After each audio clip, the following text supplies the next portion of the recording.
Welcome everybody to Class Redacted, the show where we delve into the terrifying world of SCP and discuss some of the more unknown parts of this universe. I am your host Ritley, and I have been an SCP fan for a very long time, around 8 years, give or take.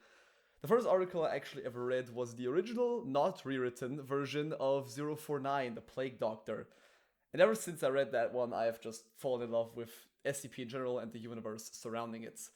But as I have seen in when I talk to my friends about it, is that as fascinating as this universe is, it is really, really confusing and really hard to get into because there is just so much and there's such a big barrier of entry to it. And because I want to help people get into it and understand this incredible world, the idea behind this podcast was born. Because there are so many amazing things that are way below the surface that people who just casually read or are trying to get into the universe will never see. So that is why I'm doing this thing. And I'm joined here by three of these people, my wonderful guests joining me today. These are Sylver, Benz, and V. Say hello, everybody. Hello. Hi. Hello there. All right. So just to start, how well versed is every single one of you in the universe in general? So let's start with you. What do you know? Well, I know a bit about the universe. I've been a casual reader of the wiki. Most of my knowledge is about the class of 76. Gotcha. Okay, we might be actually doing an episode on them because they're big. Yeah. They're big. Yeah, lots of interesting shit going on. All right, Benz, how are you looking?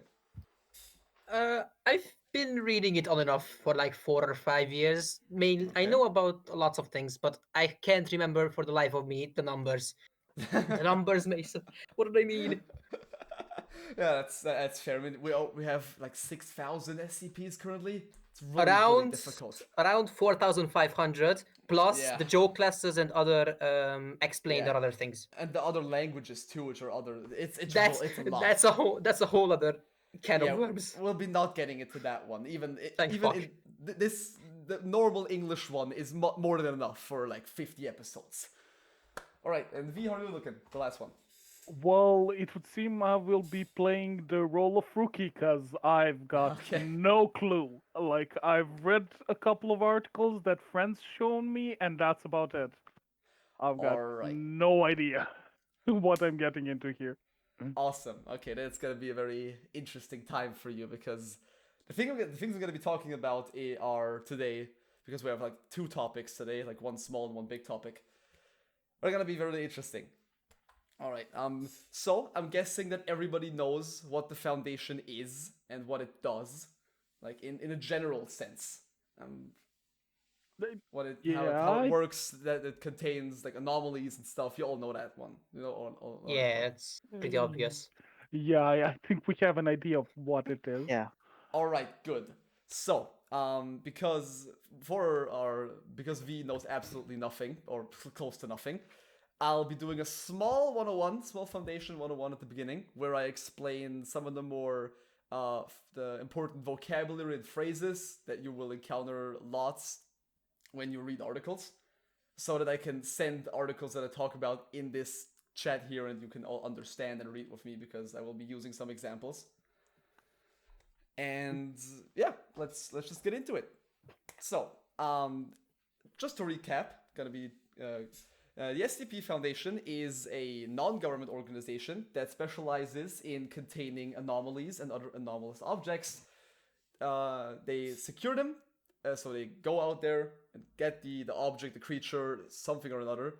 They contain them in one of their many containment sites, and then do research on them, trying to figure out what causes the anomalous behavior, and then they use that research to protect the outside world from the influence of these anomalies.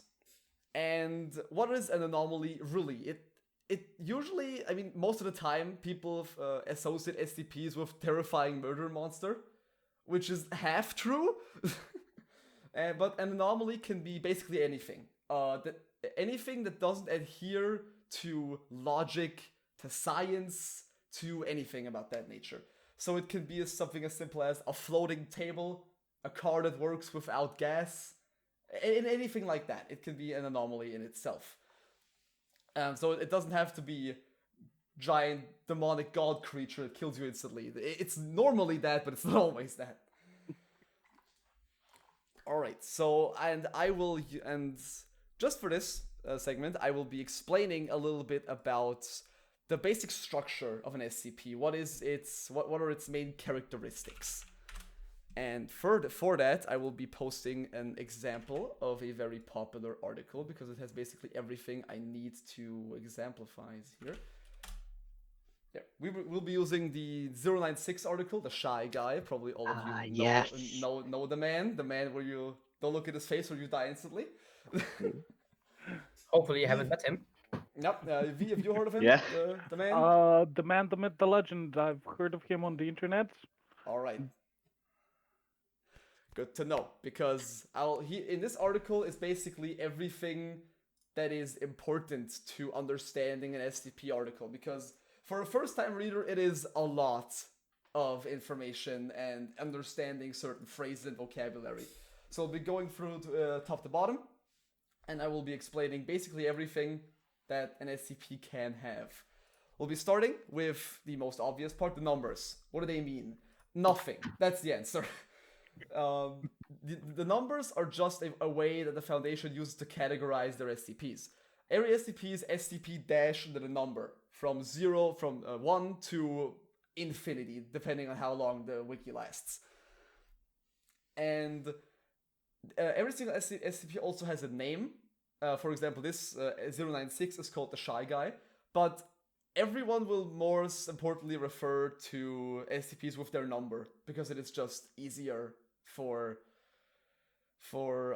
understanding it, because no one wants to remember a billion different names. But so numbers not important. What is important is the object class, because that's the first hurdle that most people face when they read SCP articles. What do they mean? What's this talk about safe Euclidean Keter? Let me explain. The categorization of SCPs works on a object class system. So an SCP gets assigned an object class. There are currently 4 specific object classes in the wiki, and I'll be using the updated version of the object classes because it has recently been updated to show more clear information about what it does and what it's. And, the one that looks like. Yeah, the one that looks like a fire diamond. Exactly. Yeah, I will be posting a picture of the new system in the group chat. This is how it looks. It looks absolutely confusing, but don't worry. Don't worry. Of colors. Yeah, I will. For all our watchers on YouTube, I will be probably already have put a picture up on it or whatever. It looks like absolute random colors and letters and words, but you'll be much more knowledgeable in just a second. It scares me. Yeah, understandable, but it will be. Don't worry, it will be like Tuesday once I'm done. Wasn't that everyone's reaction? Everyone saw it and was just like, yeah. Fuck. Yeah. We learned 4 of them. Now we have to learn 16. Yeah. All right. Let's get into the most important one, the containment class. There are 4 specific containment classes that an SCP can have. Those being safe, Euclid, Keter, and also esoteric. What does it mean? Well, to explain what all of those mean, I will be using a very popular way to explaining it, which is the box theory. So think of a box, a normal cardboard box, and you have an item. You take the item and put it in a box. You close the box and you walk away. When you walk away, if you're certain that nothing will happen to the box, it is a safe class SCP. You just put it in there and nothing happens. If you put it in there, you leave, and you're not sure what's gonna happen, it is a Euclid SCP. If you put it in the box and you're certain that it will break out of the box, it is Keter. And esoteric has a lot of other meanings, which we'll get into later. Basically, this is just a classification on how likely an SCP is to break out. Safe is always no fear otherwise from outside sources. So it will be just laying there on a table and will do nothing, and you don't have to worry about it.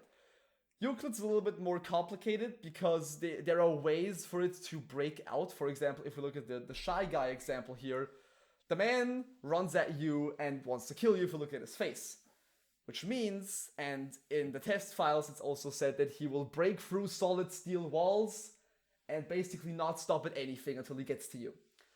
This makes containing him a little bit more problematic, because all the walls and security systems basically will fail once he has picked a target.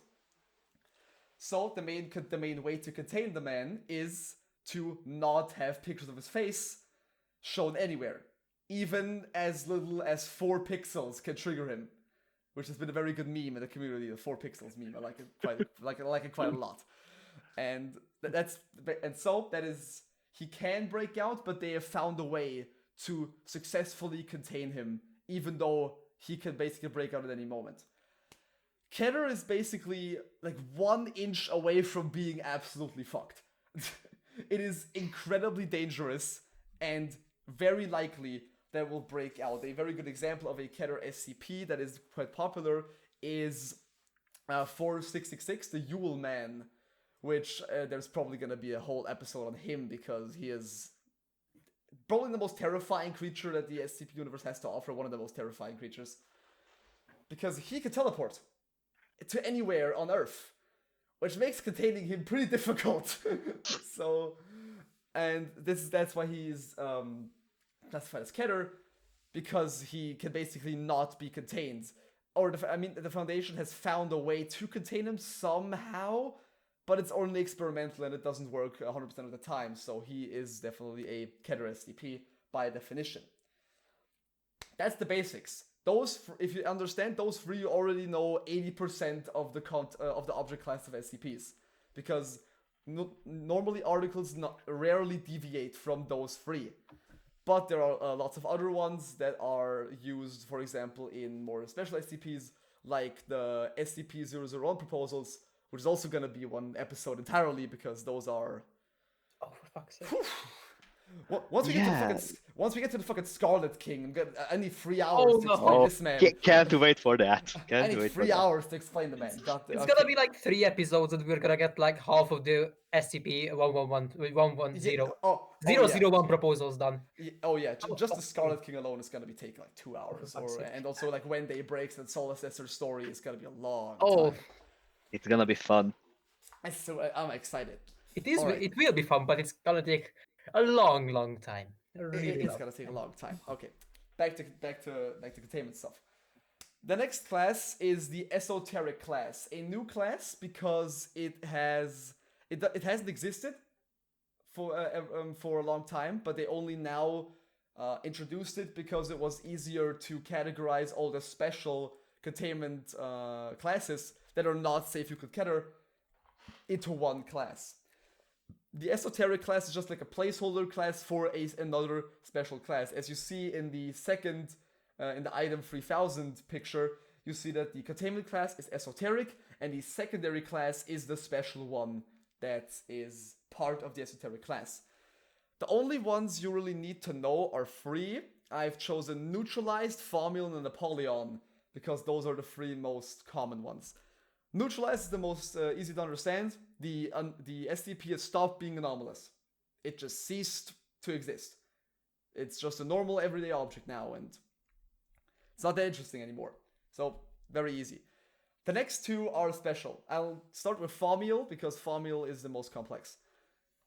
Going back to the box analogy, if the whole put an item in the box thing, if the SCP in question is the box, it's a Formule class SCP. These SCPs are used to contain other SCPs. For example, SCP 3000, it's Ananteshesha, I believe how you pronounce it. It's a giant sea snake in the Gulf of Mexico, and it emits basically an amnesiac liquid that makes like people forget and people basically like numb, like mind numb basically. And these fluids are used to contain other SCPs like 682, the murder lizard, which is also going to be its own episode. That's how Thaumiel works. It is used to contain other SCPs. And now we have Apollyon. Oh god. Apollyon is the you're fucked class. It is just you die 100%. Apollyon SCPs cannot be contained at all and are usually reserved for catastrophic world or universe ending SCPs. A good example is the very popular 001 proposal When Day Breaks, where the sun's UV light is dangerous and it kills you. We're gonna be having a whole episode on When Day Breaks and that story, like I said previously. But when you see Apollyon in the object class, you know you're in for a bad time, basically. That's the way that Apollyon works. Quick question. Yes? Do you keep saying Napoleon or Apollyon? Apollyon. Okay. I will be not Napoleon, not that one. That's how you spell it. That's how you spell Apollyon. Okay, because for a minute there I was kind of wondering what's a French revolutionary then becoming king. Not the French, not the French. The French are not the people. They are different SCP. Yeah, not the French are their own thing, but that's not important. There's also another class that's at the bottom there called Pending. It's used for like 4 SCPs in the entire wiki. It's not important. It just says that the SCP has no containment class yet. It's not important. There's also explained SCPs, but those are also not really important. I don't really read explained SCPs. It's basically just SCPs that have their like stories uncovered, and that's basically it. Alright, that's the containment classes. Now, what are the 3 other classes that are right there? Those are not too difficult to understand. They just have weird names, but the important part is the number. The first one is the disruption class. Those are 1, 2, 3, 4, and 5. The first one is called Dark, which is the most simple of disruption classes. A disruption class is basically just, how to explain it? It's basically it's difficult to explain because I don't know how you can categorize disruption because we already talked about the containment class. It's basically the same thing. How likely the SCP is to be known of. It's basically the best way I can explain it. So how likely is it that people, like the outside world, will know of this SCP, which also kind of falls into the containment class or whatever. And risk class is basically what it says on the tin. It's how dangerous the SCP is, adding another layer of danger to an SCP. Why was this made? Some SCPs are categorized Keter, but are really, really not dangerous. And so, to get a little bit more transparency in the classification system, they added these 2 systems, so that when you look at an article, you kind of see, okay, it's a Keter one, but it's like not threatening at all, or it's a safe one, but it's really, really threatening. So you kind of get more, you get more enticed to read it. That's the whole purpose of these 2 classes. Makes sense. They're not used a lot. They're used in new SCPs, but most SCPs that get released now are just using the old system. That can change in the future because they're already, for example, the SCP reading YouTubers have made videos on them, and it's currently discussed on the wiki if they want to overhaul the entire system. But that would take like years because you have 5,000 articles to check for what the right classifications. So they're uncommon, but they do happen often enough that I thought it was important that you at least know about it, and then you know what all of it means. Alright, that's the object classes. Another thing that kind of fits the classification system that I also want to talk about is the types of hazards that SCPs can be.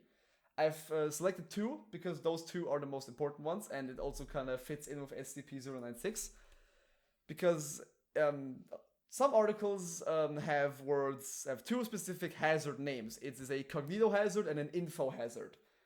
Very similar name, very different thing. So a cognito hazardous SCP is an SCP that is that gets dangerous or that is anomalous when observed with one of your human senses. So if you look at it, if you hear it, if you like taste it, if it's a fruit or whatever, it's gonna have an anomalous effect, and a pretty bad one at that. 096 is a perfect example of a cognitohazard. You can't look at it, otherwise it will kill you. That is a perfect description of a cognitohazard. Just don't try to perceive it. Exactly, perceive it. Thank you. Next one is the info hazard. A lot worse. You don't even get to know about it. If you know about it, it's already too late. A good example of an info hazard is SCP-2521. I will get a picture of 2521 into the Discord right now, because you might have seen the picture. It's that guy. Okay. He is a fan favorite SCP because his article. First of all, his number on the wiki is in Morse code. Secondly, his article is just pictures. I'll get a screenshot in there. That's his article. It's just pictures. It's vague pictures that describe somehow what it is. And that is because it is an info hazard. Because knowing about this SCP, but via text, via a file on your computer, speaking about it, just thinking about perceiving it in any way that you could do it, is already, and it already will take you. That's how info hazards work on a basic level. So basically, you have a Slenderman situation where if you see it, you die. Yep. And Rocco's basilisk situation where if you find out about it, you're already fucked. Kind of. That's basically the thing that's going on here. I wanted to include them also because they happen quite often, especially cognitohazards and info hazards also sometimes. So it's important to know what these are. Can I just say something? Yeah, sure. This is one of my favorite SCPs because every time I look at look at his picture, I just think of redacted spaghetti. That's that's great. It's been done so badly, it's been censored. It looks fucking hilarious to me for some reason. That's great. That has a good name. I like that. I'm gonna Oh steal that no, one. the forbidden spaghettios. And I knew it was the Italians. I knew it was the fucking Italians all the time. God damn it. It's always the Italians. Yeah. He will take you to make that pasta. If you put pineapple on pizza, he will take you. Yep. How many nationalities can be the spice of just in the first episode? Great. This is amazing. All right, that is the Foundation 101 I wanted to do. That's the whole thing, so that you at least know when you read articles what all these crazy words mean. That's the thing. And now we're gonna be going into the main topic for this episode, the Foundation Hierarchy and the MTF Units, which I am very, very excited about because these people are very weird and very, very, very awesome. And I'm gonna be jumping right in. We're gonna be starting with the hierarchy. So, like every single other like foundation or government or firm, they all have hierarchies. You have like the low class workers, then you have the like group leaders, then you have the boss, something like that. Basic hierarchy. The Foundation has that too, although it is a lot more vague and weird. I'm gonna be going from top to bottom because the top ones are the more weird ones. And we're gonna be starting with the Administrator and the O5 Council, which are already a lot of information. The Administrator, who is he? He is the founder of the SCP Foundation. He is the reason why it exists. Why did he make the Foundation? We don't know. Who is he? We also don't know. Very vague, like SCP always is. But there are lots of theories about the Administrator. Mainly, there are where did he came from? Now, it is kind of established in the lore that the Foundation was created sometime in the 16th and 1700s. somewhere in that time frame was the Foundation created. So it's like 400, 500 years old or whatever. That's in most articles it at least says it is that old. And so I'm gonna be rolling with it. And so the administrator is, if we believe that, is 500 years old. Of course it doesn't make sense. because because humans don't live that long. Yeah. So there are three main theories as to who he is and why he made the Foundation. All of them tying into SCP-001 proposals. And I'm gonna be going for three theories. The three theories are the Gate Guardian one, the Factory theory, and the Prototype theory. All of those three are SCP-001 proposals, which we'll be talking more in depth about at a later date. But I will be briefly explaining them. The Gate Guardian theory is basically the theory that the administrator, this one guy, has one day stumbled upon a gigantic angelic figure that was just standing in the random desert somewhere. And he was guarding a big door, which was basically the door to the Garden of Eden, basically. And whoever approached this big man, this big angel, got cut in half instantly and erased from existence. He took his big fucking sword, big flaming sword, and cut through the fabric of time to erase the person from existence. And the administrator saw this and was like, okay, what the fuck is this? And so he sent his volunteering D-class personnel in there. All of them got brutally murdered, because of course that's what D-class do. They got brutally murdered. And when the administrator himself approached, he did not get murdered. The Gate Guardian spoke to him with only one word: prepare.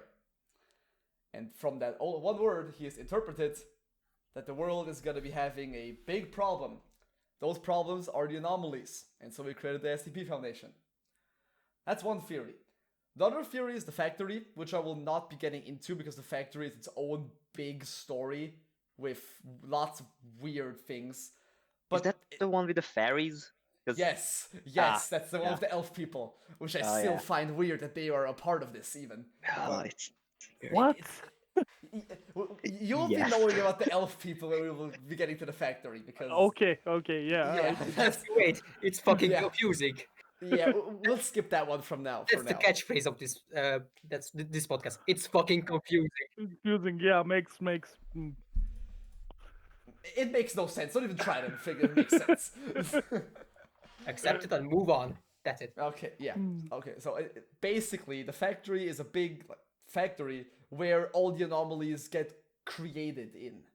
The Factory has the power to create anomalies, and the administrator saw it and was like, oh no, we gotta protect the people from the Factory, and so he built the SCP Foundation around it. That's all there is to it. The Prototype is a similar thing. They found this weird gray-looking guy, this like weird gray monster dude with only a mouth for a head, and they saw, oh, that's not good, and he made the Foundation.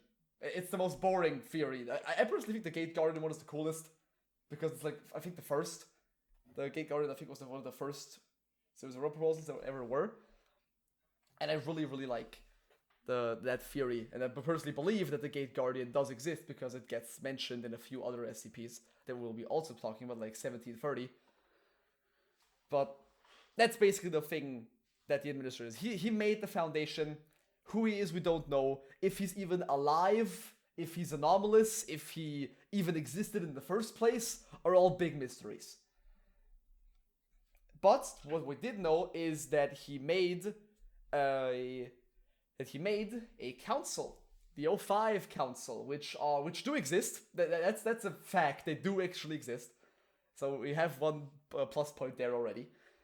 And the O5 were handpicked by the administrator as the global operators of the entire Foundation. They control the entire SCP Foundation on a worldwide scale. Who are they? The O5 are not 5, but 13 people that are all numbered O5-1 to -13. They, from a hierarchy perspective, they are the highest and right below the administrator, if he even exists. And like the administrator, it is unknown who the O5 are. But also, we also kind of do know. On the wiki, there is a O5 page, and every single O5 has 3 to 4 own character sheets for who they could possibly be. So, and which is the right one, we don't know. But there are at least some theories as to who they could be. And there are many 001 proposals that try to expose, quote-unquote, the O5. One of them being Ouroboros, which is going to be its own the Ouroboros episode. cycle. Because Ouroboros is an article which is split up into 4 separate articles, all with addendums and like 500 lines long audio logs. It's a lot. And we're gonna be all. I'm not gonna be probably talking the Ouroboros cycle. It is a lot.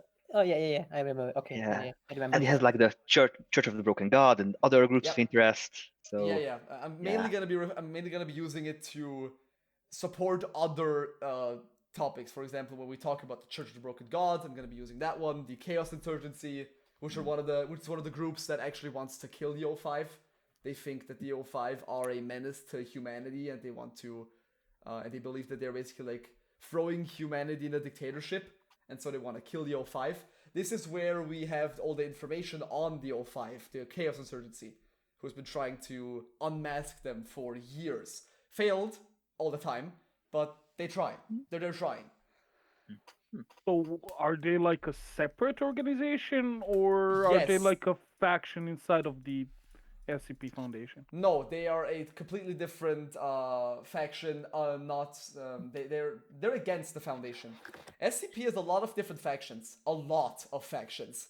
We'll be looking at every single one of them as time passes, because every single one is great. And we're probably gonna do the Chaos Insurgency someday, because there's also another topic that we'll be getting into later that references the Chaos Insurgency. So knowing about them would actually be pretty good topic for the second one. Maybe I'll figure something out. Can I just clear up something? I think it has been confirmed that the Chaos Insurgency was formed from former MTF units and people who were in the SCP Foundation. Am I right or wrong? Because I can't remember correctly. You're kinda right. When we get to Red Right Hand, the MTF unit Red Right Hand, I will be going more into detail about that, because Alright, it's cool, kinda cool. correct. That's what I wanted to say. So we asked if they are a faction inside the Foundation, and I wanted to say kind of, because they were kinda. former SCP Foundation agents. Yeah, they were former agents, and they want to betray the O5. Why are they called O5? Because the O stands for Overseer, because cool name, and the 5 is their clearance level. There are 6 clearance levels for the Foundation sites, level 0 to level 5, which are basically just how much information do you have about anomalies and the containment sites. Level 0 to 2 is like basic stuff, basic researchers, janitorial personnel, etc. 3 are higher ranking researchers, 4 are site directors, and 5 are O5 only. That's why they are called O5, Overseer Level 5 Council. And speaking of site directors and level 4 clearance, the site directors, they are directly below the O5 Council, and they manage a specific containment site. Foundation has tons of containment sites, hundreds of them around the world, and these people manage the entire thing. They have level 4 clearance, and so they have access to every single document from the entire containment site. They need to greenlight research operations, and they also directly relay the information that they gathered from research to the O5 Council, which then does all the global things. That's how site directors work. They get mentioned sometimes in articles, so I thought it was pretty important to also mention them at least. And now, since we started, pretty important. they are pretty important. They are really important to the whole that the Foundation even works.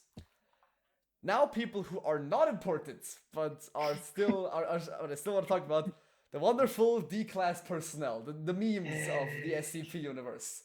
human lab rats, basically.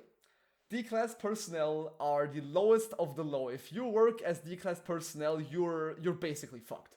Like, don't even bother trying to do something.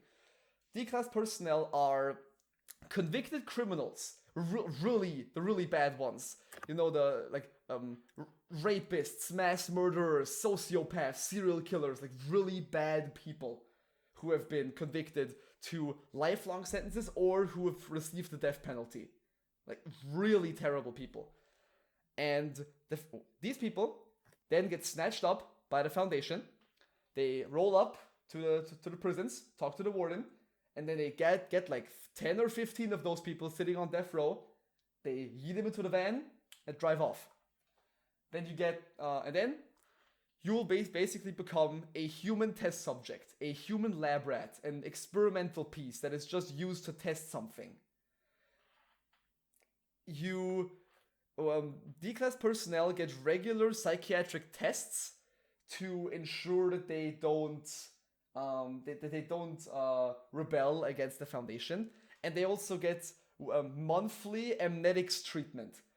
You will basically be, every single month, you will be pumped full of psychedelic drugs that make you forget everything that happened in the first month. That sounds like a fun but short existence right there. Yep. The problem, if the amnetics fail, or you're no longer useful to the Foundation, you get terminated. You just get executed instantly, because the Foundation doesn't need you anymore.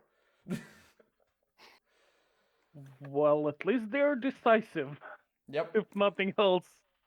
And even in the containment breach or disaster scenario where you have to evacuate a containment site, D-class personnel are usually left behind or executed on the spot, because the Foundation is scared that they might run off and tell somebody about the Foundation's existence, which they are really keen to not let that happen.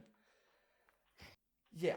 I've read a good comment on Reddit once that becoming D-class personnel is either the best or worst thing that can happen to you in a situation. Because you're already like sentenced to life or already like on death row. Like you're gonna die. That's certain. But depending on to which SCP you get assigned to, it can be the best or worst thing ever. You can get assigned to SCP-999 and get to hug the weird yellow blob the entire day. Or you could get assigned to 682 and get mauled to death. I'm sorry, hug the yellow blob all day? Welcome to SCP-999, the most popular SCP there ever is. I will be getting a picture of it in... That's not true. The most popular SCP is SCP-173 because that was the original. Yeah, of course. But what are the most popular? And I think 999 is related to the Scarlet King somehow. Yes, but we don't get into it. It's a theory. Yeah. We will be getting into when we get to the Scarlet Kings. SCP-999 is connected to two SCPs, the Scarlet King and SCP-231-7. 231-7, yep. Yeah, I was right. All Scarlet King stuff we'll be getting into at a later date. Which is the most exciting thing. That's SCP-999. There's that good boy. It's a yellow blob that is the embodiment of pure happiness. The fuck do you mean, good boy? It's the best boy. Yeah, it's the best boy. Yeah, true. That's adorable. Yeah, the only thing it wants is to hug people and to talk to them. So if you're D-class and you get assigned to that thing, it's a life well living. You just get to be happy all day. Or you can, like you said, get assigned to 682 or 2317 and die instantly in a bloody ritual. It's both sides of the coin, really. It's about there are neutral ones too, but we don't talk about that. It's all about rolling well on that dice. Exactly. Yeah. Do you win the lottery? Yes or no? That's basically the thing. Let's be honest. 75 or 80% of the time, you roll a natural one and you get assigned to some SCP that instantly kills you. Yep. That's usually the thing that's going on. I don't think that's the worst, because then you're dead. I mean, yeah, you're gonna die, but I mean, you could do something like 2317 and do a weird ritual in some weird satanic world where you stab yourself where you impale yourself with like obsidian dagger. That can happen, and they keep you alive because they need you. Or I heard I think I've heard of an SCP that's just like stairs that go indefinitely. Oh, 087. Yes. Oh, 087. Yeah, like that would be the worst torture ever. Yeah. I mean, there are multiple ways to die in the SCP Foundation. Some are better than the others because 682 will probably just instant kill you. But there is an SCP that is. I don't remember the numbers. I am fucking wrong. I suck at numbers. There is an SCP that is an unfinished symphony, and when you see it, you will try to complete it with your own blood. So you will somehow cut your own wrist to get blood and try to finish the symphony. So you can go this way or that way. Yep. Your choice, not your choice, but your luck. You can also be part of something like The Hanged King, where you watch a theater show and you murder everyone instantly. Yeah, I think I would like to go to either the happy ones or ones that kill me instantly, cause that's the most safe bet for if you get D-class personnel. What's the fastest that kill you? SCP-173 maybe, because 173 is pretty fast. 682 is pretty fast. 096 is just mauls you. It's not fast. It's agony. What kills you fast? Kills you fast. I can't remember anything that kills you fast. There are. I can remember I can remember those that kill you slowly. There is one that those basically it's a patch of flowers or flora that if you contact it, like physical contact, you will slowly turn into fucking plants and die. That is the many-winged angel that plays some really high-pitched noise or something, and you will instantly fucking die. I can't remember that properly. There's also red ice, where you touch ice, you will freeze to death, and it will take like months to actually fully kill you. There are a lot. But on the other side, there is an SCP that's basically Cthulhu that just wants to play Overwatch all day. It's not that bad. Cthulhu Fuck Off is probably one of the greatest SCPs ever written. Yeah. I will be doing like a spin-off episode on that one because it's so fucking funny. I'll be doing. I want to do an episode that's just joke SCPs that aren't labeled as joke SCPs. Oh yeah, joke SCPs that aren't labeled as them. Fuck off, or anything that makes you funny. Like there is the llama costume that you need to fit 2 people in, and you turn into a llama, the 2 people inside. Yeah, we're gonna be talking about those ones at some later time. That's gonna be fucking great. Anyway, let's continue the topic because we went a bit off the track. We're done with the hierarchy. So that's basically the thing the Foundation is based on. You have administrator at the top, maybe, you don't know. Then OFF Council, site directors, researchers, D-class personnel. That's the way how the hierarchy goes. And now we're going to be talking about people who fit somewhere in between on that hierarchy, which are the MTF units, which I'm very, very excited about because I like my military dudes. Those are some hardcore military dudes. Gotta tell you. MTF, right? MTF units, standing for Mobile Task Force. MTF. Yeah, MTF. Yeah. Can I quickly send something that maybe assists? Because I remember I have this image saved, like from Reddit, like 3 years ago or 2 years ago. It's the colored version of all the icons of the MTFs. It looks fucking great, and I just wanted to share it. I don't remember how I found it, or the source. It looks fucking great, and I just remembered I had it. Oh, that might help a bit. Yeah, that looks great. Because, and I'm gonna be, these people. I think it's in order to the left to right. Yeah, left to right are they're except the fucking Hawaiian or whatever this whole thing is. All right. So, who are the MTF? The MTF are basically the Foundation's personal military. Think of your US Marines, like your standard US Marine Corps, but every single Marine is a Special Forces unit. So your Navy SEALs, your Spetsnaz, your GSG-9s, your really well-trained Special Forces military unit. So basically a Delta 6 kind of situation. Exactly. Those are these people, but on an army-wide scale. There are tons of MTF units. And specializing in different things. Specializing in different fields. There are lots of unimportant ones, very boring ones, which I will be glossing over a lot of them, because most of them are just, for example, people like the Maz Hatters, for example. They all have their own names. It's the gas mask one. If you look at the picture of the gas mask one in the third row, the third from the left side. Yeah. That's the Maz Hatters. They are specialized in dealing with toxins, with pollution, like with radioactivity. Like they work in these types of environments. Let me get a picture of the Maz Hatters in because they look absolutely amazing. So Every one of basically, them looks amazing. Chernobyl boys.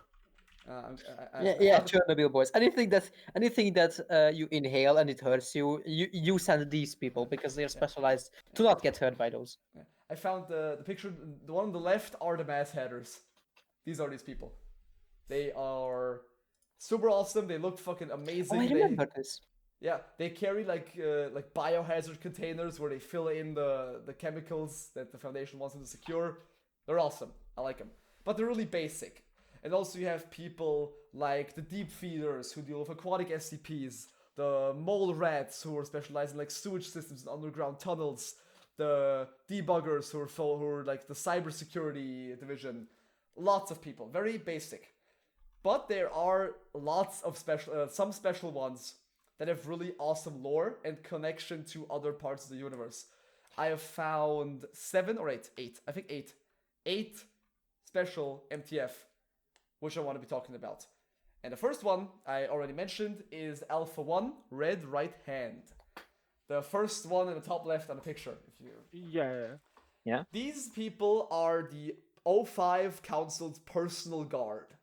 They are the most loyal and best soldiers the Foundation has to offer, and they get to work directly with the O5 Council and are think of like presidential bodyguards, like the people in suits that like stand next to like the president when he goes somewhere.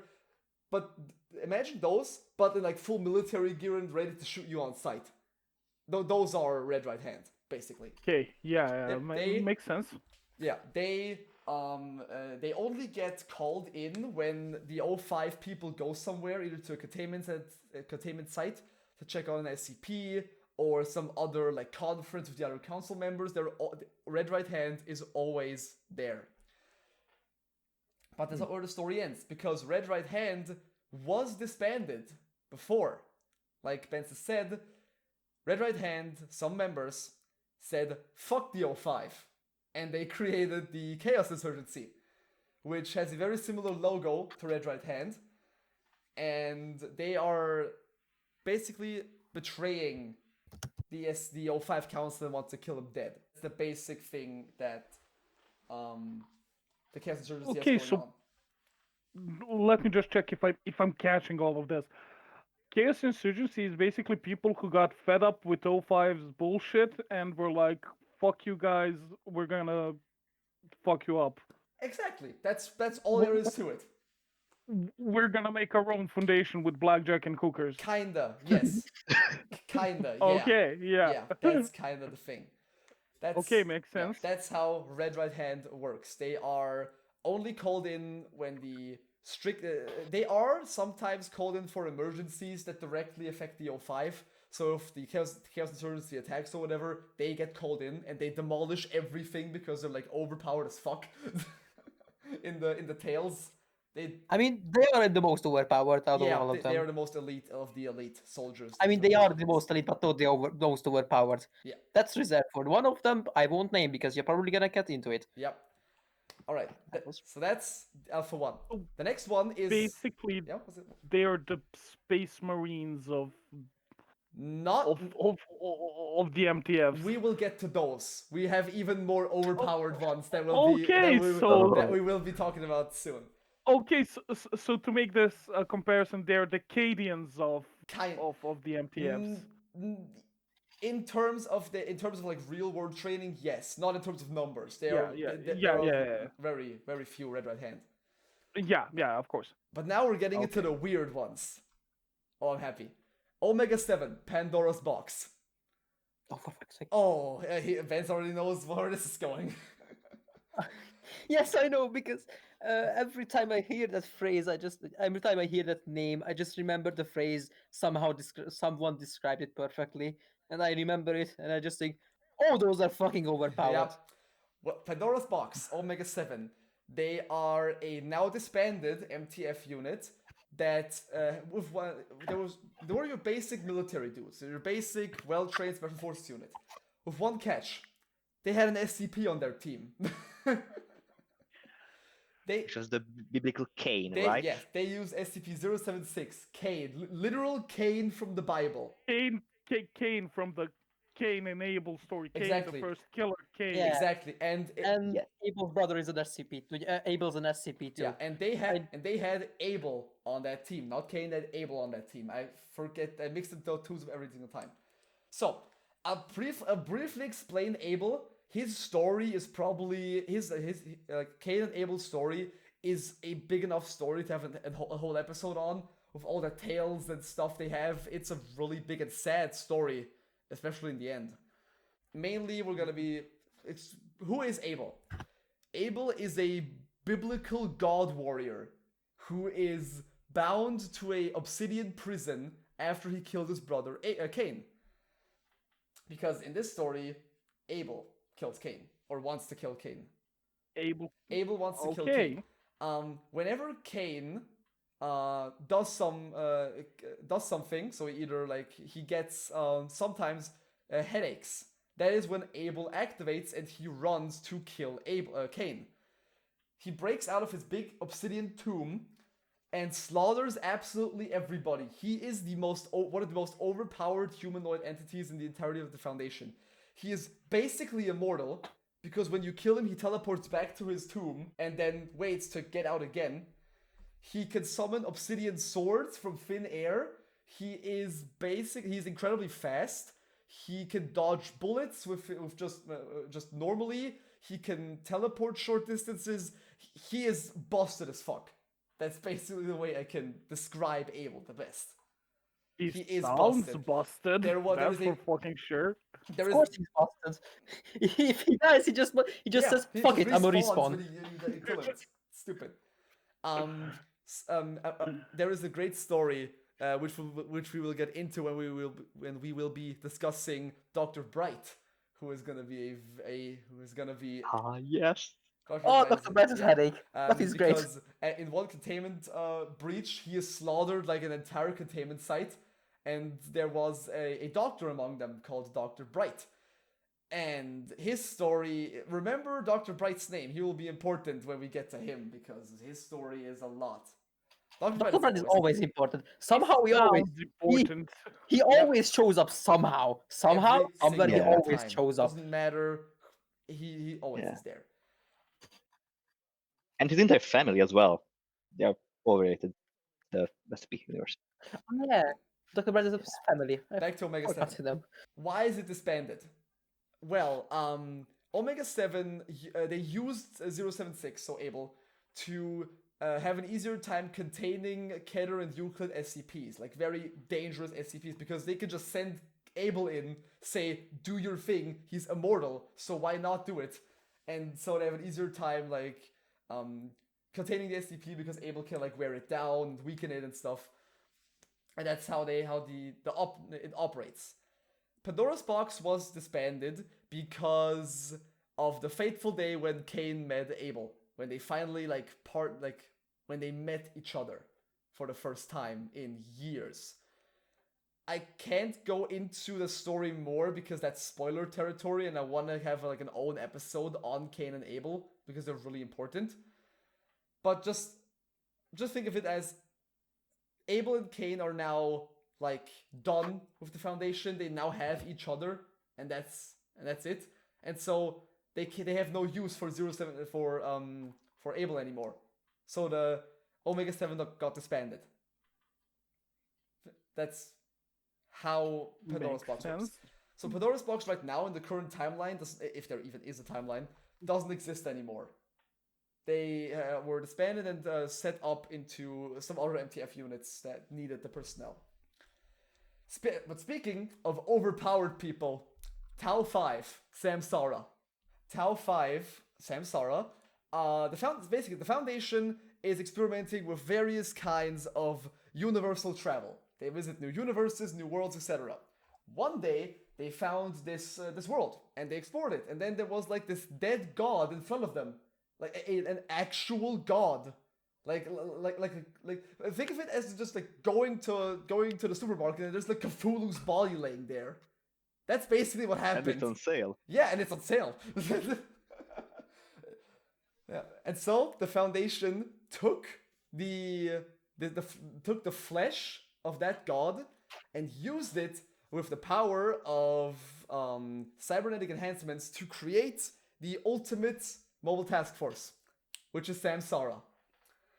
These people are the these are the custodians of SCP. These are the most overpowered motherfuckers I have ever seen. They are, once again, immortal, because when they die, their consciousness gets travels into another body automatically. So as long as there's enough bodies, they can never die. But of course, you have to balance that. So Samsara are only 4 people. I'll get a picture of Samsara in there because, like Beth said, they are cyborgs and they look awesome. Getting a picture in the Discord now. This is Samsara. Those are these people. Look at them. They're awesome. Oh, no. There is only 4 of the immortal warriors that cannot die. Yeah. Okay. They're only. They also have all names. I forgot them. They're all like end with Nru. Like one is called Onru, one's called Manru. I found Onru, Hunru, Nanku, and the other one. Yeah, the other one. They have weird names because they're god and everything. I'm not gonna lie, I just saw this picture for the first time, and I instantly thought one of them is Master Chief. Yes, like yeah, one of them is they're literally Master Chief. Like, all of them are Master Chief. Control C, Control V. That's it. Yeah, they're literally Master Chief. So this is Samsara. When the Foundation has a problem, a big problem that they can't figure, that they just where they threw other MTF units at the problem and it doesn't work. You send these guys in. They have a 100% success rate on every single mission. It's the shit hits the fan button. Yeah, one of their basically. Yeah. They sound basically like, if nothing else works, throw out the Samsungs at them. Exactly, the Samsungs. Yes. Let's go. If there is plan A, plan B, plan B, plan C, these are plan Z. Yeah, this is the last resort of the Foundation. You send these people in when shit really hits the fan. Their best story is in SCP 1730, What Happened to Site 13. Probably one of the best written SCPs on the entire wiki. It is insanely good. It's such a good read. But it is very long, very complicated, and requires knowledge on lots of other SCPs too to read it. Maybe we'll make an episode on just that because it's just so gigantic. Because I have a few plans for episodes on singular SCPs like 1730, 5000, and other stories like that. Oh, 5000 is such a good read. Yep, 5000. Yeah. We're probably gonna be going into 5000 for their own podcast episode because I can't wait. I love 5000. It's so good. But 5000 is fucking great. Yeah, but back to Best part, there is Dr. Bright in it. Of course, That's the best. Dr. Bright is always in the stories. Always. He always returns because of his random shit that's going on. It doesn't matter. Back to overpowered Master Chief soldiers. All right. So yeah, and that's basically all that Samsara is. They are also very important in a canon because SCP has lots of different timelines and canons, and that one is called Apotheosis. Apotheosis is basically the Foundation has discovered how they can make gods, and these people were like the first success story of that canon. All of like the Apotheosis thing blew up when Samsara got made. So that's basically. Of course it did. Yeah. Because they are literally demigod warriors. I actually don't remember. That caught me off guard. Yep. Exactly. So basically, they're a team of highly militarized immortal Hercules. Yes, that's basically what they are. It's. Don't forget to say Master Chief at the end of that. Yeah, exactly. That's the most important part. They literally In look like Master Chief armor. Yeah, basically. Yeah. They have their own suit. All right. away from now. Okay, those are the two. Pandora's Box and Samsara are the two like overpowered as fuck MTF units. Now we're going a little bit more away from it and getting a little bit in big gigantic quotation marks, a little bit more grounded because it's SCP we're talking about here. The next one is New 7, known as Hammer Down. Hammer Down is great. I personally really love Hammer Down because this is basically the Foundation's personal military. Like, you have the overarching MTF units. This is the main fighting force. These are the guardsmen of the Foundation. These people. They're Yep. Go on. they are like a literal battalion Yeah. of people. They are a battalion of soldiers. All of it with the training of special units, of special forces, by the way, who get access to the big guns. These are Hammer Down is gone. The MTF unit. Yes, these are the big guns. They have, okay, let me remember this correctly. They have multiple tank squads, multiple artillery units, air bombardment units. They have chemical weaponry, nukes, and multiple nuclear warheads. They have napalm launchers, a own dedicated anti-material troop. It's a lot. There are lots of war crimes, what I'm saying here. Lots of war crimes. I think all of the war crimes are. Yeah, all of the war crimes. New 7 actually was in one of the SCP short films, SCP Dollhouse and Overlord. They were in SCP Overlord. The cool dudes with the gas masks on, those were New 7. Those were New 7. New 7, yeah, the Epsilon, Hammer Down. Epsilon 6 and New 7. Epsilon 6 were the one that cleared the house. New 7 were the ones that called in the gas. That makes sense. I thought so. Yeah, Epsilon 6 were the ones that cleared the house. Yeah, and New 7 was that makes sense because they how do you say it? They circled the house. That makes sense with the huge fucking weapons. That makes a lot more sense. I thought they wouldn't go in because they aren't trained to that. Yeah, Epsilon 7 makes much more sense to go in. Yeah. New 7 are much more like indirect long-range fire types of people. They will like sit back and launch artillery bombardments when they are needed to. They will deploy tear gas and other like neurotoxic gas if in the area if it needs. They will carpet bomb an area and napalm. They like blowing shit up. That's the best like. So short more or less version. just all of the war crimes all Exactly. the time. Exactly. That is what Hammer Down is. Also, Yep. a quick question: are all the units bad puns, or just the ones you mentioned? But for now, What do you mean by that?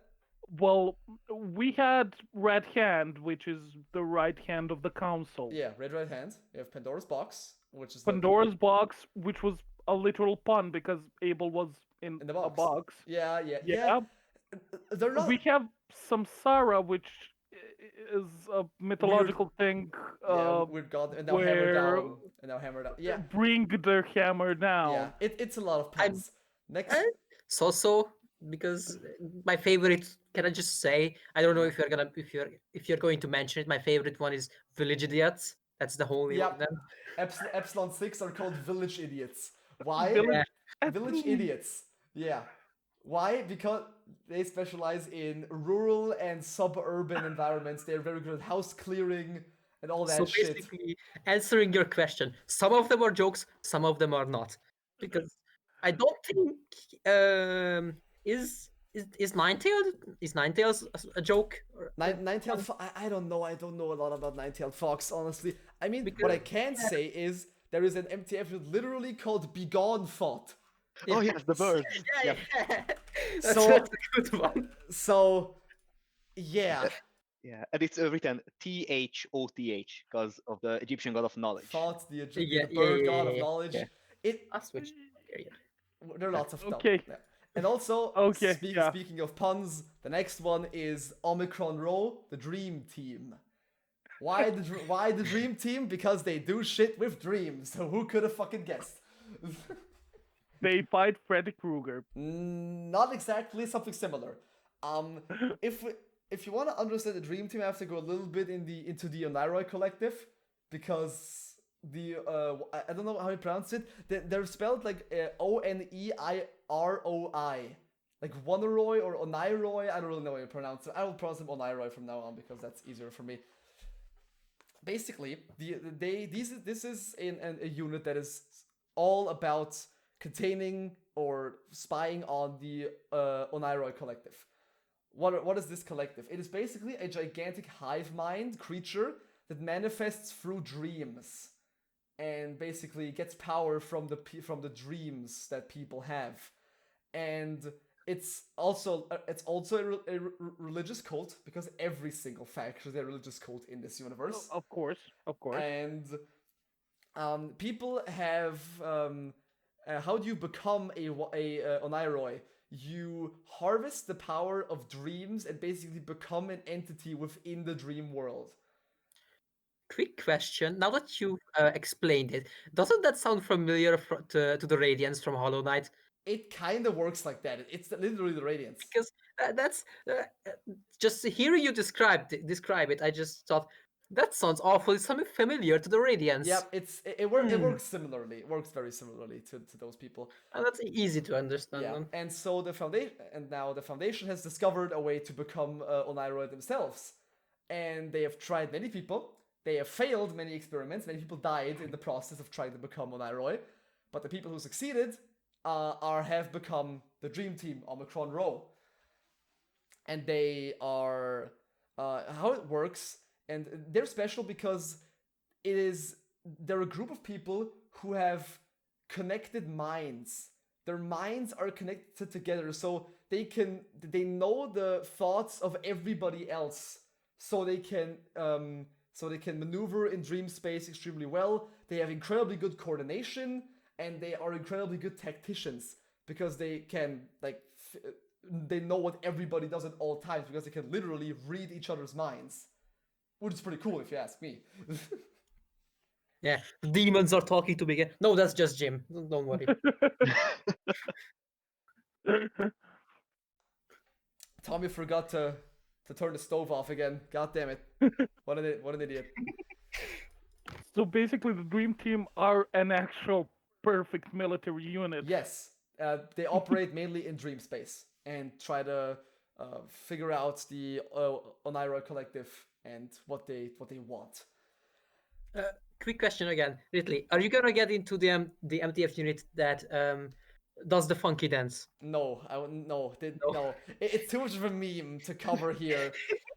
But it's too much of a meme to cover the funky dance, boys. I'm sorry, what? I'm just summing up for you basically. There is a whole MTF unit that the whole unique thing about them is there is a dance that when you do it perfectly, like no wrong move, that if you do it perfectly, you're invincible while you're doing it. Yeah. So the whole idea is that when they're being shot at or being charged by a creature, they start default dancing at the middle of combat, and I just find it fucking hilarious. Because as long as you're dancing, there is a great story that I read once where that team is going somewhere and they're surrounded by enemies. They just start breaking on the dance moves, and the enemy is so confused that they don't even shoot back. Imagine if you're a trooper in the middle of desert. You caught an enemy, enemy people, like a group of them. You circle around them, point your weapons at them, and you say surrender or you'll get shot at. And they just fucking yeet out a boombox and they start just in the middle of the desert. Either works and you'll get fucking confused, or they're gonna be dancing there until they collapse out of exhaustion. Probably the first one. Welcome. It's the perfect distraction. They start dancing, you get confused, and they just insta shot you. 360 from the hip. I'm just gonna go with the motto: accept it and continue on. Welcome to the SCP universe, where the line between terrifying and absolutely fucking stupid is incredibly thin. God damn it. That's a great way to describe it. Yeah, that's a goddamn. Okay, good. The last two, because I want to focus on two other topics. Again, the next one I chose is Omega 12, Achilles' Heels. Not because they're especially important or interesting, but because I want to talk about reality benders. Because I like my reality benders. Like I said, this unit is focused on dealing with reality benders. Mainly SCP-3480, which I will not explain because I haven't even understood that one myself. I gotta read that one more time probably. But it's not important for what I want to discuss. What I mainly want to discuss is reality benders. What is a reality bender? Well, it is basically what it says on the tin. These are people who are either born with or learn the power to control and alter reality at will. They and not just like exclusive to, I don't know, like force powers or telekinesis or whatever. No, fully change reality as it is. Create a new rule, a new law of physics. Big theoretical stuff like that. Those are all reality benders. There's a great tale by Dr. Clef who explains reality benders. Dr. Clef is a wiki writer. And the person. And the person also, he is also a canonical person as well as a wiki writer. Writers like to have one of the best persons. Yes, in Dr. the whole Clef is also universe. one of the big boys of SCP research, who gives his students like muffins to eat, and they have a hallucinogenic drug in them that shows them what reality benders are like. And the entire story is just the room that they're sitting in forming, like changing rapidly. Like you look at your like door to your room, you look away, you look back, and the door is gone. That's the way how reality benders work. They change everything, and they can change reality as a whole, which can end in two ways. Either the reality benders are completely normal, they embrace their power and they use it to do good things, or the more common one, they use it to become gods and fuck everything up because humans are egocentric. That's the Or is that the child that can bend reality? The witch child, yeah. Yeah. Yeah. Yeah, that's also a good example for reality bender. That little piece of shit. Yeah, who keeps fucking with everything and it doesn't stop. God damn it. Okay. Someone put her to bed, please. Yeah. All right, so that's basically all the thing I wanted to talk about with Omega 12. Just focus on reality benders because reality benders are really cool. There are lots of reality bending SCPs. They are really interesting, and it's interesting to know what a reality bender even is. And now we're going to be going to the last one, which I have, and now to also my personal favorite faction. They have an incredibly long name. They are known as Stigma 9, which the name is, I quote, evolved from naturally occurring gears, levers, and pulleys. That is their name. I will be just naming them Stigma 9 because I will not say that name again.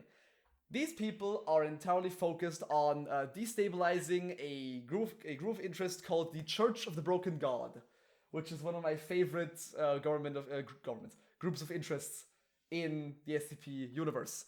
We'll be doing a whole episode on them because they have a lot of awesome lore and characters. Robert Bumaro being like the biggest Chad ever. Love Mr. Bumaro, he's amazing.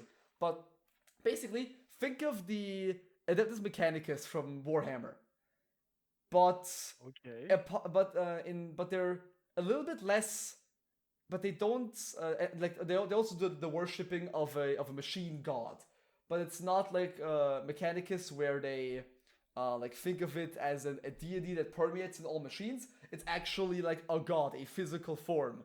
That god is called Mechane, Mekhane, and he is the god of machines, the god of everything, of energy, basically.